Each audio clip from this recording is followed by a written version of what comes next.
आईची रेसिपी मराठी ब्लॉगमध्ये तुमचं स्वागत आहे। तर आज ग्रीन चटणी करणार आहे।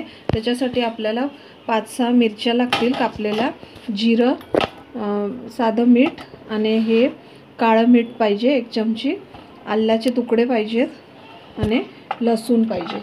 आणि त्याच्यासाठी चटणी बनवायसाठी आपल्याला कोथिंबीर लागणार। तर कोथिंबीर आपण धुवून घ्यायचं आहे आणि हे सगळं पदार्थ आपण मिक्सरमध्ये सगळं हे काढून घेऊया।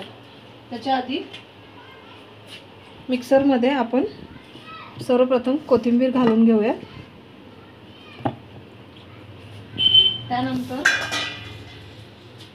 सगळं मिरच्या घालूया, त्याच्यानंतर आल्याचे तुकडे, त्याच्यानंतर लसूण, त्याच्यानंतर हे जिरं घेतले ते सगळं घालायचं, त्याच्यानंतर काळं मीठ, त्याच्यानंतर साधं मीठ चवीनुसार घ्या आणि हे सगळं मिक्सिंगमध्ये करून घ्या।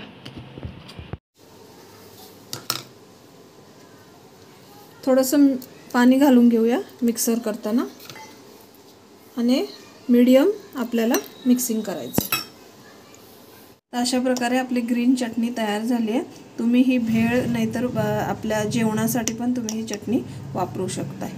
तर व्हिडिओ आवडला असेल तर लाईक, शेअर, सबस्क्राईब करा। थँक्यू।